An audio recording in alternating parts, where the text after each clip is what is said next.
the Śūraṅgama Sūtra, also known as Sutra on the Surangama mantra that is spoken from above the crown of the great Buddha's head and on the hidden basis of the thus come one's myriad bodhisattva practices that lead to their verifications of ultimate truth.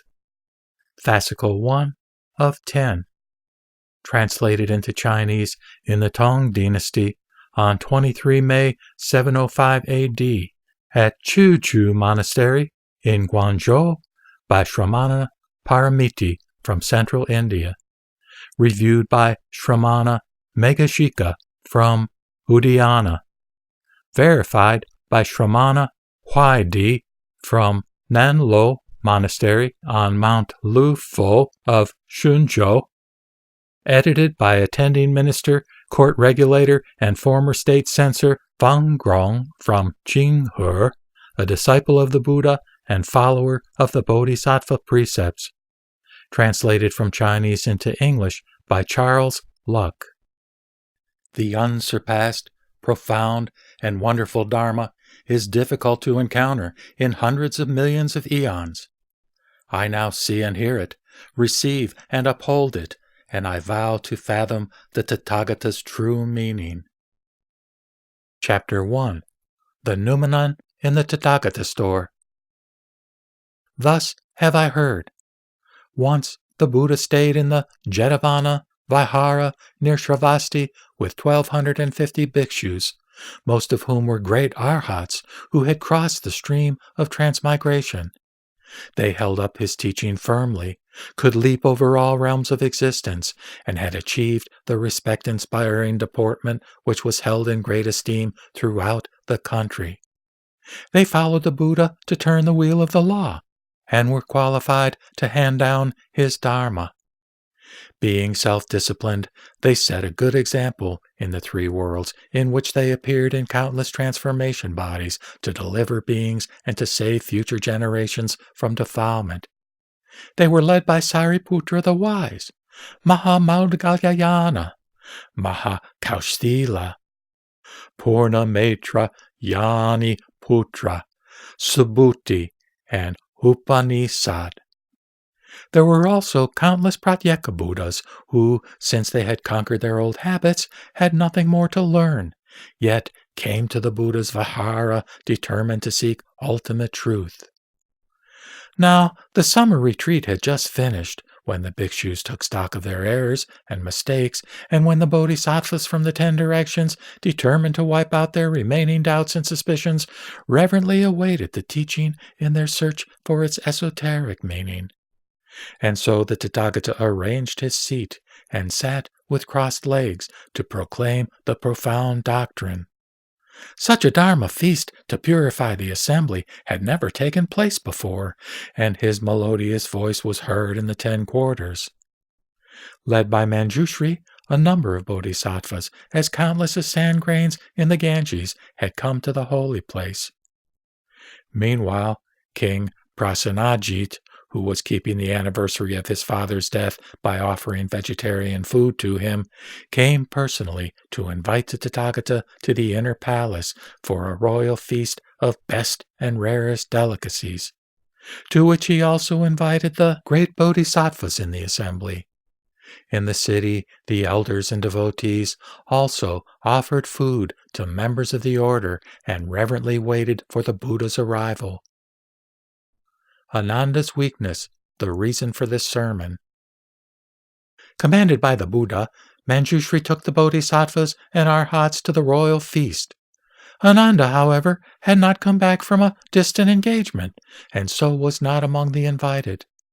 He was returning to the Vihara alone, without his superior or teacher, and bowl in hand went begging from door to door in a nearby town.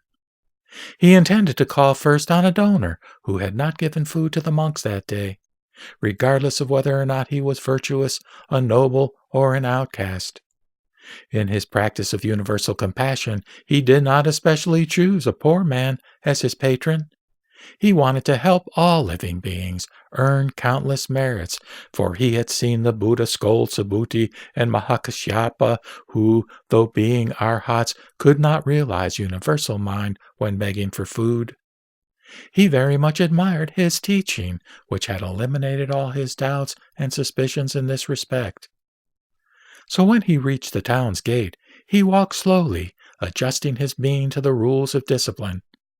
As he went begging for food, he came to a house of prostitution, where Matangi, a low-caste woman, succeeded, by means of Kapila magic, in drawing him close to her sensual body on the mat, so that he was on the point of breaking the rules of pure living. But the Buddha was aware of all this, and after the royal feast he returned to the Vihara with the king, princes, and elders who wished to hear about the essentials of the Dharma. He then sent out from the top of his head a bright and triumphant multicolored light, within which appeared a transformation Buddha seated with crossed legs on a 1,000-petaled lotus. The Buddha then repeated the transcendental mantra and ordered Manjushri to use it to overcome the magic and to bring Ananda with Matangi to the Vihara. Meditative study of all as void, or samatha. When Ananda saw the Buddha, he prostrated himself at his feet, weeping bitterly, and saying that, since the time without beginning, though he had heard much about the Dharma, he still could not acquire the transcendental power of the Tao. Earnestly, he asked the Buddha to teach the preliminary expedients in the practice of samatha, samapatti, and dhyana, which led to the enlightenment of all Buddhas in the 10 directions. There was also present a great number of bodhisattvas, as countless as grains of sand in the Ganges, and great arhats and pratyeka Buddhas who had come wishing to hear about the Dharma. They all waited silently and reverently for the holy teaching. Wiping out the 5 aggregates and 8 consciousnesses to expose the unreality of ego. Probing into the false mind to wipe out the first 2 aggregates and first 5 consciousnesses. The Buddha said to Ananda, "You and I are close relatives. Tell me what you saw in the assembly when you made up your mind to give up all worldly feelings of affection and love to follow me." Ananda replied, "I saw the 32 excellent characteristics and the shining crystal-like form of the Buddha's body. I thought that all this could not be the result of desire and love, for desire creates the foul and fetid impurities like pus and blood which mingle, and cannot produce the wondrous brightness of his golden-hued body, in admiration of which I shaved my head to follow him." The Buddha said, "Ananda and all of you should know that living beings, since the time without beginning, have been subject continuously to birth and death, because they do not know the permanent true mind, whose substance is, by nature, pure and bright. They have relied on false thinking, which is not reality, so that the wheel of samsara turns.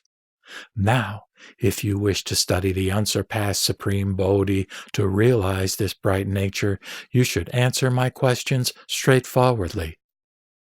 All Buddhas in the 10 directions trod the same path to escape from birth and death because of their straightforward minds, with the same straightforwardness of mind and speech from start to finish, without a trace of crookedness. Ananda, when you develop that mind because of the Buddha's 32 excellent characteristics, tell me what you saw and loved about them."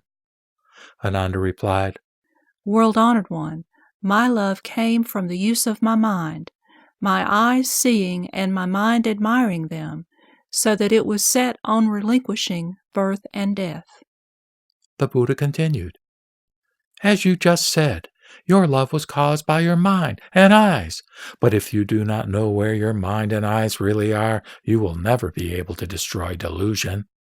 For instance, when the country is invaded by bandits, the king, before sending his soldiers to destroy them, should first know where they are. That which causes you to transmigrate without interruption comes from defects in your mind and eyes. Now tell me where your mind and eyes are." Ananda replied, "World-honored one, all living beings born in the world through the 10 types of birth hold that this knowing mind is in the body. As I look at the lotus blue eyes of the Buddha, I see that they are on his face. Hence my understanding that my eyes are on my face, whereas my knowing mind is in my body. The Buddha asked, "Now, as you sit in this hall, where do you see Jetavana Park?" Ananda replied, World-honored one, this great hall is in Jetavana Park, which is therefore outside the hall. The Buddha asked, "What do you see first in this hall?"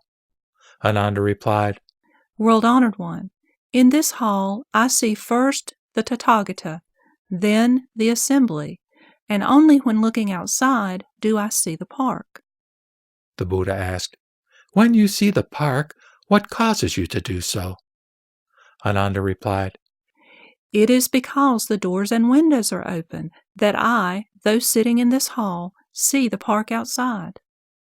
The Buddha then extended his golden-hued arm and touched Ananda's head with his hand, saying, "There is a samādhi called the all-embracing Supreme Surangama, a gateway through which all Buddhas in the 10 directions attain to the wondrous majestic path. Ananda, listen now attentively."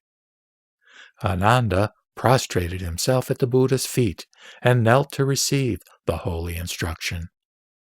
The Buddha said, "If you are right, that while sitting in this hall you see the park outside through the open doors and windows, it would be possible for someone sitting here to see only things outside without seeing the Buddha within." Ananda replied, One cannot see the grove and stream outside without seeing the Buddha here. The Buddha said, "Ananda, it is the same with you. If your mind is not deluded, it will be clear about all this. However, if your knowing mind was really in your body, you should first be clear about everything inside it. You should therefore see everything in your body before seeing things outside it. Even if you cannot see your heart, liver, spleen, and stomach, at least you should be clear about your growing nails and hair, about that which moves along your nerves and the pulsing of your veins. Why are you not clear about all this? If you do not see things within, how can you see those outside? Therefore, your contentions that your knowing mind is inside your body is groundless." Ananda bowed and said, After hearing the Buddha's Dharma voice, I now understand that my mind is really outside my body. For instance, a lamp should light up everything in a room before the courtyard outside through the open door. If I do not see what is in my body, but see things outside it, this is like a lamp placed outside a room which cannot light what is in it. This being so clear that there can be no doubt, am I still wrong about what the Buddha means? The Buddha said, "All the bhikshus followed me to Shravasti to beg for food and have now returned to Jetavana Park. I have taken my meal, but as one bhikshu is still eating, is the whole community well fed?" Ananda replied, No, world-honored one. Though they are arhats, they have not the same body or lifespan. Then how can one, by eating, cause all the others to satisfy their hunger? The Buddha said, "If your knowing mind is outside your body, the two are separate. Thus, when your mind knows something, your body should not feel it, and when your body feels something, your mind should not be aware of it. Now, as I show you my hand, when your eyes see it, does your mind discern it?" Ananda replied, Yes, world-honored one, my mind discerns it. The Buddha said, "If so, how can your mind be outside your body? Therefore, your contention that your knowing and discerning mind is outside your body is groundless." Ananda said, World-honored one, as you have said, if my mind does not see what is in my body, it is not within it. And if my body and mind know each other, they are not separate, and my mind is therefore not outside my body. Now, after thinking about this, I know where my mind is. The Buddha asked, "Where is it?" Ananda replied, Since my knowing mind does not see what is in my body, but can see things outside, I think it is hidden in my sense organ. For instance, if one covers one's eyes with a crystal bowl, the latter does not obstruct this sense organ, which simply follows the faculty of seeing to distinguish all things seen. Thus, if my knowing mind does not see what is in my body, it is because it is in the sense organ, and if it sees clearly what is outside without being obstructed, it is because it is hidden in that organ. The Buddha asked, "As you just said, the mind is hidden in the same way that the eyes are covered by the crystal bowl. Now, when one so covers them and sees the mountains and river, does one also see the bowl?" Ananda replied, "Yes, world-honored one, one also sees the bowl." The Buddha said, "If your mind is like the crystal bowl, when you see the mountain and river, why do you not see your own eyes? If you do, they should be outside and should not follow your faculty of seeing. If they cannot be seen, how can you say that this knowing mind is hidden in the sense organ, like the eyes covered by the crystal bowl? Therefore, your contention that the knowing mind is hidden in the sense organ is groundless." Ananda asked, "World-honored one, I now think of the bowels concealed in the body and of the apertures on its surface. Therefore, where there is concealment there is darkness, and where there are openings there is light. As I am now before the Buddha, I open my eyes and see clearly, and this is called outward seeing. And when I close them, I see only darkness, and this is called inward seeing. What does the Buddha think of this?" The Buddha said, "When you close your eyes and see darkness, is this darkness opposite to your eyes or not? If it is in front of them. Then how can this be inward seeing? Even if there is really such inward seeing, when you sit in a dark room without the light of the sun, moon, or a lamp, this darkness should also be in your bowels. If it is not opposite to your eyes, how can there be any seeing? Now, let us forget your so-called outward seeing and assume that there is inward seeing. Then, when you close your eyes and see only darkness, which you call seeing, what is in your body? Why, when you open them and see clearly, do you not see your face? If you do not, there is no such inward seeing. Now, assuming that you can see your face, your knowing mind and organ of sight should be in the air, and then how can there be inward seeing? If they were in the air, they should not belong to your body, and the Buddha, who now sees your face, should be your body as well. Thus, when your eyes see something, your body should have no feelings. If you insist that both body and mind have separate feelings, there should be two separate perceptions, and then your body should one day become two Buddhas. Therefore, your contention that to see darkness is inward seeing is groundless." Ananda said, "I have always heard the Buddha, when teaching monks, nuns, and male and female devotees, say, when the mind stirs, all sorts of things are created, and then all kinds of mind appear. I now think that the substance of my thinking is the nature of mind, which arises when it unites with externals, and which is neither within nor without nor in between." The Buddha said, "You have just said that, because phenomena are created, all kinds of mind appear when uniting with them. So this mind has no substance and cannot unite with anything. If that which has no substance can unite with externals, this is union of the 19th realm of sense and the 7th sense, datum. This is sheer nonsense. If the mind has substance, when your hand grasps your body, does your mind feeling this touch come from within or without? If from within, you should see what is in your body, and if from without, you should see your face." Ananda said, "It is the eyes that see, and the mind that knows is not the eyes. To say that it sees is wrong." The Buddha said, If the eyes can see, when you are in a room, do you see the door outside? Those who are dead and still have eyes should see things. If they still see, how can they be dead?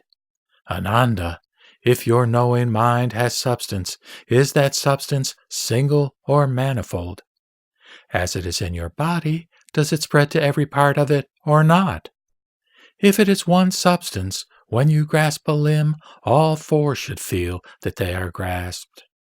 If so, there would be no grasping of any particular limb. If there is, the contention of a single substance does not hold good. If it is a manifold substance, there should be many persons. Then, which substance is yours? If it spreads to every part of your body, this is the same as the previous case of grasping. If it does not spread, then when you touch your head and foot at the same time, while your head feels that it is touched, your foot should not, but this is not so. Therefore, your contention that the mind arises where there is union with externals is groundless. Ananda said, World-honored one, I have heard the Buddha discuss reality with other sons of the King of the Law, that is, Bodhisattvas. He also said that the mind is neither within nor without. I now deduce that if the mind is in the body, it does not see anything within, and if it is outside, they both cease to feel each other. To say that it is within is wrong, for it does not know anything in the body. To say that it is without is also faulty, since body and mind can perceive each other. As they do so, and since nothing is seen in the body, the mind should be between the two, that is, the inside and outside. The Buddha said, If your conception of mind in between is correct, it implies a position for it. Now, according to your inference, where is this intermediate position? Do you mean that it is in or on the body? If it is on the surface of the body, it cannot be in its center, and the conception of a mind in the center is no different from that of a mind in the body, which was refuted earlier. Moreover, is its position manifest or not? If it is not, it does not exist.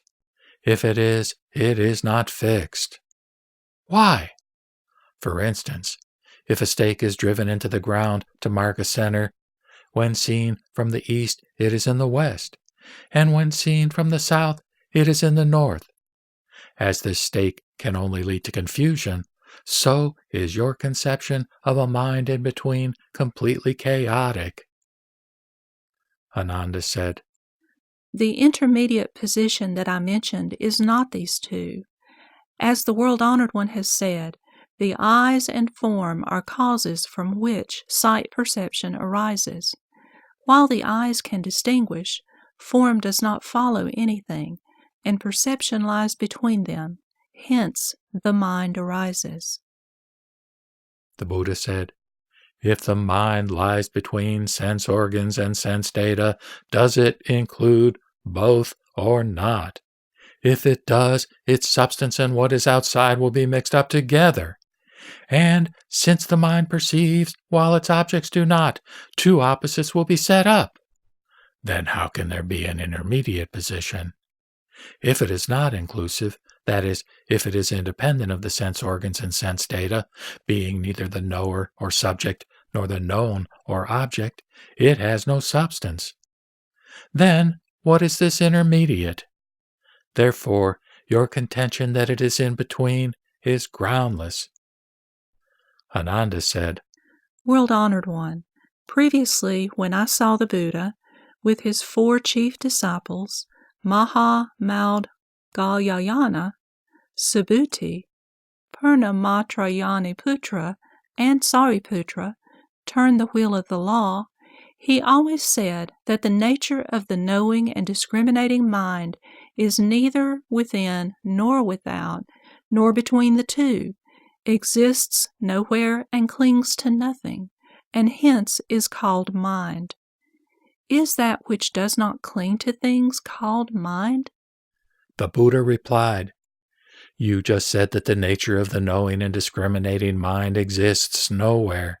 Now in this world, all things in the air, in water, and on the ground, including those that fly and walk, make the existing whole. By that which does not cling to anything, do you mean that it exists or not? If it is not, it is just the hair of a tortoise or the horn of a hare. Then how can there be this extra non-clinging? If it is, it cannot be said not to exist. That which is not is simply non-existent, and that which is should have a position. Then how can there be no clinging?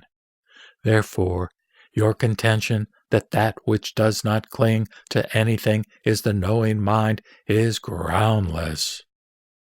Refuting the false mind to eliminate the third aggregate and expose the unreality of the sixth consciousness. Thereupon, Ananda rose from his seat, uncovered his right shoulder, knelt upon his right knee, reverently joined the palms of his hands, and said to the Buddha, I am the Tathagata's youngest cousin, and because of his great affection, I have been allowed to be his disciple. But I have presumed on his compassion. And so, although I have heard much of his preaching, I have failed to avoid the worldly and have been unable to overcome the magic which has turned me around, causing me to visit a house of prostitution. All this is because I failed to reach the region of reality. May the world-honored one be compassionate enough to teach us the path of samatha for the benefit of those lacking faith and holding perverted views. After saying this, he prostrated himself with knees, elbows, and head on the ground. Then he stood up in reverent silence, with the whole assembly keenly awaiting the teaching. Revealing the bright samādhi.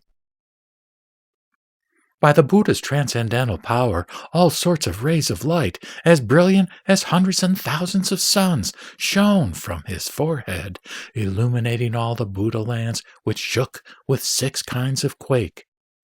Thus a number of worlds, uncountable as the dust, appeared simultaneously, and, by the same power, united into a single world, wherein each of the great bodhisattvas, while staying in his own realm, brought his palms together to listen to the Dharma. Origin of inversion. The Buddha said, Since the time without beginning, all living beings have given rise to all sorts of inversion because of the karmic seed of ignorance, which is like the aksa shrub. This is why seekers of the truth fail to realize supreme enlightenment, but achieve only the states of Shravaka, Pratyeka Buddhas, heretics, devas, and demons. Solely because they do not know the 2 basic inversions, thereby practicing wrongly, like those who cannot get food by cooking sand, in spite of the passing of eons as countless as the dust. What are these 2 basic inversions? Ananda, the first is the basic root of birth and death, caused, since the time without beginning, by the wrong use of a clinging mind, which people mistake for their own nature. And second is their attachment to causal conditions, which screen the basically bright essence of consciousness, which is the fundamentally pure and clean substance of nirvanic enlightenment. Thus, they ignore this basic brightness, and so transmigrate through illusory realms of existence without realizing the futility of their wrong practice. Actual inversion, the inverted mind. Probe into the false mind. Ananda, you have inquired about the samatha gateway through which to escape from birth and death. I must ask you a question. The Buddha then held up his golden-hued arm and bent his finger, saying, Ananda, do you see this? Ananda replied, Yes. The Buddha asked, What do you see?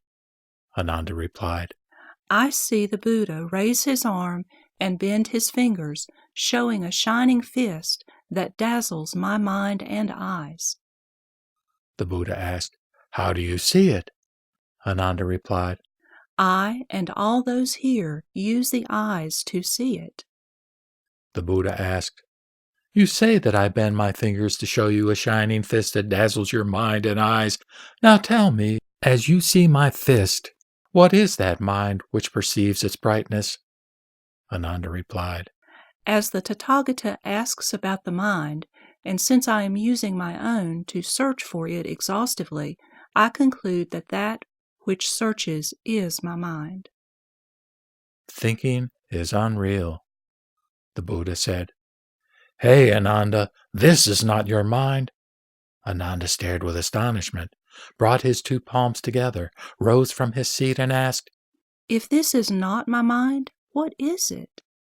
The Buddha replied, Ananda, this is your false thinking, which arises from external objects, deludes your true nature, and deceives you into mistaking, since the time without beginning, a thief for your own son, thereby losing sight of that which is basically permanent.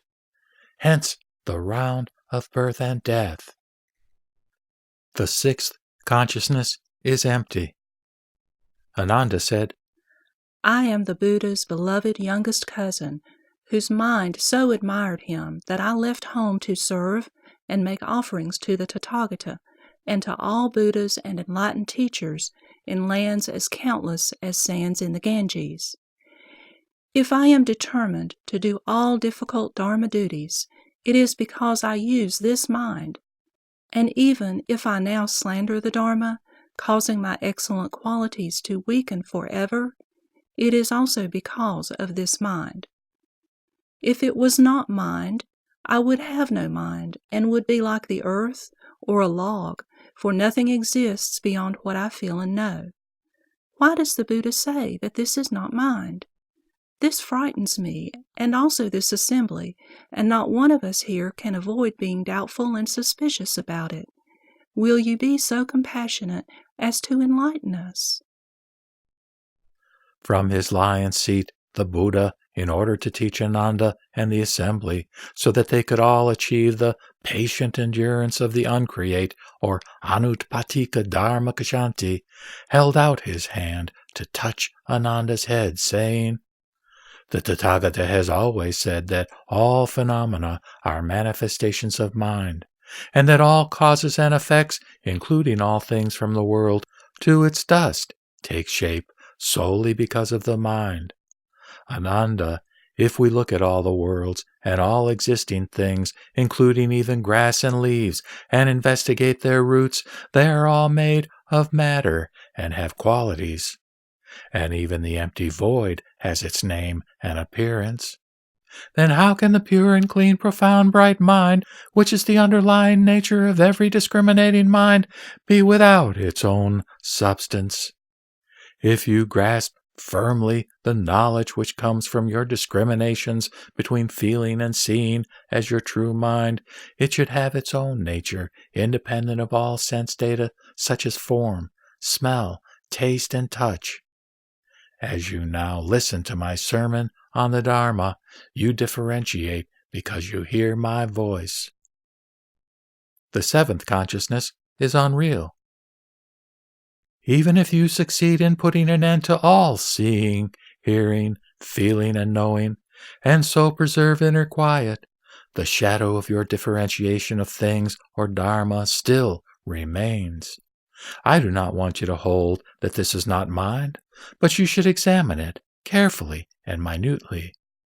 That which continues to possess discerning nature, even in the absence of sense data, is really your mind. On the other hand, if this discerning nature ceases with sense data, this is merely the shadow of your differentiation of them, for they are not permanent, and when they cease to exist, so does this so-called mind, like the hair of a tortoise and the horns of a hare. If your Dharmakaya can so easily cease to be, who will then practice and realize the patient endurance of the uncreate? After hearing this, Ananda and all those present were completely bewildered. Refuting all inversion.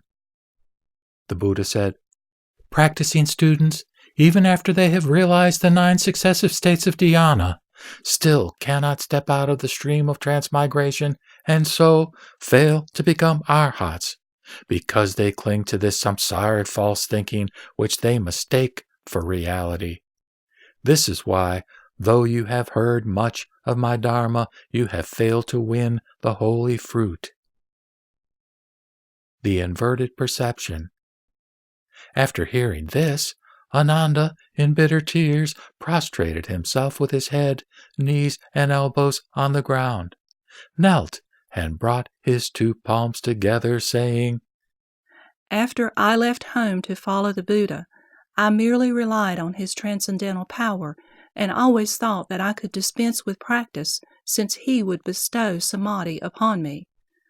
I did not know that he could not be my substitute, and so lost sight of my fundamental mind.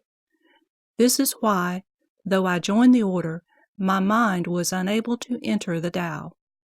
I was like a destitute son running away from his father. I only realize now that, in spite of much listening to the Dharma, if I do not practice it, I shall come to nothing as if I had not heard it, like a man who cannot satisfy his hunger by merely speaking of food. World-honored one, I am caught by the 2 hindrances because I do not know the real nature of the still and permanent mind. May the Tathagata be compassionate enough fully to reveal to me that wondrous bright mind and so open my Tao eye. A bright light to reveal the one reality. Thereupon the Tathagata, from the Savastika on his chest, sent out a radiant multicolored precious light which illuminated the Buddha lands in the 10 directions as countless as the dust, and which, after shining on the heads of all Buddhas everywhere, veered to Ananda and the assembly. The Buddha then said to Ananda, I now hoist the banner of great Dharma, so that you and all living beings in the 10 directions can realize the pure and bright mind of your profound and subtle nature, and so win the eye that is pure and clear. Returning perception to mind. Ananda, a moment ago you said that you saw my shining fist. Tell me, how did its brightness come about? What caused it to take the form of a fist? And with what did you see it? Ananda replied, The Buddha's golden-hued body is like a precious hill, and manifests the state of purity and cleanness, so that the fist shone. It was really my eyes that saw him bend the fingers and form the fist, which was shown to all of us. The Buddha said, In truth, wise people should be awakened by examples and analogies. Ananda, if I had no hand, I would have no fist, and if you had no eyes, you would have no faculty of seeing. Is there any connection between your organ of sight and my fist? Ananda replied, Yes, world-honored one. If I had no eyes, I would have no faculty of seeing. So there is an analogy between my organ of sight and the Buddha's fist. The Buddha said, Your reasoning is incorrect. For instance, a handless man has no fist, but a man without eyes still has his faculty of seeing. When you meet a blind man and ask him what he sees, he will tell you there is nothing but darkness in front of him. Therefore, though things may be screened from view, the faculty of seeing continues. Ananda said, If a blind man sees nothing but darkness before him, how can this be called seeing?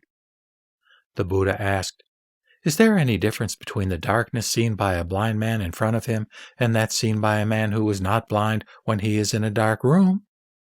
Ananda replied, World-honored one, there is no difference. The Buddha said, Ananda, when a blind man who used to see only darkness suddenly recovers his sight and sees everything clearly, if you say it is in his eyes which see, then when a man who saw darkness in a dark room suddenly lights a lamp which enables him to see what is there, you should say that it is the lamp that sees.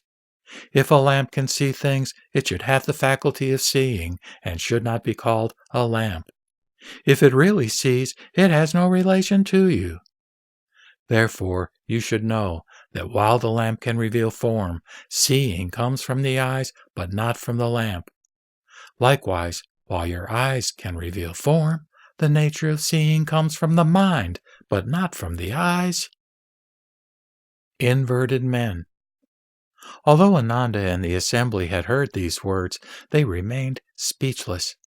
As they did not awaken to the teaching, they brought their palms together and waited for the Buddha's further instruction with their minds set on hearing it. The worldling's inverted views.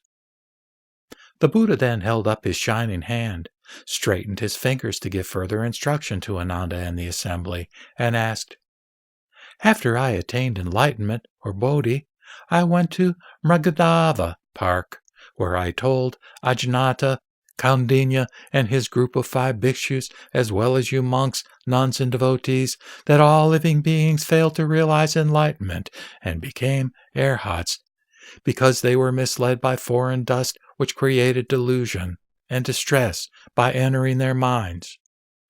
What at that time caused you to awaken so that you can now win the holy fruit?" Ajnata Kaundinya then rose from his seat and replied to the Buddha, "I am now senior in the assembly, in which I am the only one who has acquired the art of interpreting, because I had awakened to the meaning of the expression foreign dust, so that I won the holy fruit.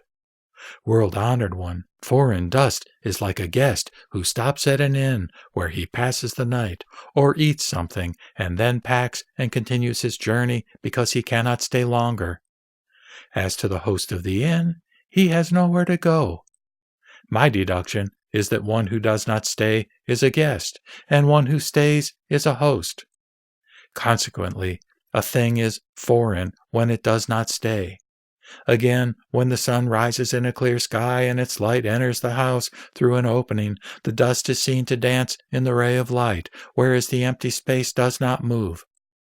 I deduce that that which is still is the void, and that which moves is the dust. Consequently, a thing is dust when it moves." The Buddha said, "Correct." The Hinayanists' inverted views. The Buddha then bent, straightened, and rebent his fingers and asked Ananda, "What did you see?" Ananda replied, "I saw the Buddha open and close his fist." The Buddha asked, "You say that you saw my fist open and close. Was it my fist or your seeing that opened and closed?" Ananda replied, "As the Buddha's fist opened and closed, I saw that it, and not the nature of my seeing, did so by itself." The Buddha asked, "Which one moved and which was still?" Ananda replied, "The Buddha's hand was not still. As to the nature of my seeing, which was already beyond the state of stillness, it could not move." The Buddha said, "Correct." Thereupon, the Buddha sent out from his palm a radiant ray of light to Ananda's right, and the disciple turned to look at it. Then he sent out another ray to Ananda's left, and the disciple turned to look at it. The Buddha then asked, "Why did your head move?" Ananda replied, "I saw the Buddha send out radiant rays of light to my right and left. I turned to look at them, and so my head moved." The Buddha said, "As you turn to the right and left to see the Buddha light, is it your head or your seeing that moves?"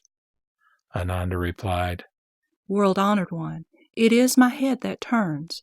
As to my seeing, which is already beyond the state of stillness, how can it move?" The Buddha said, "Correct."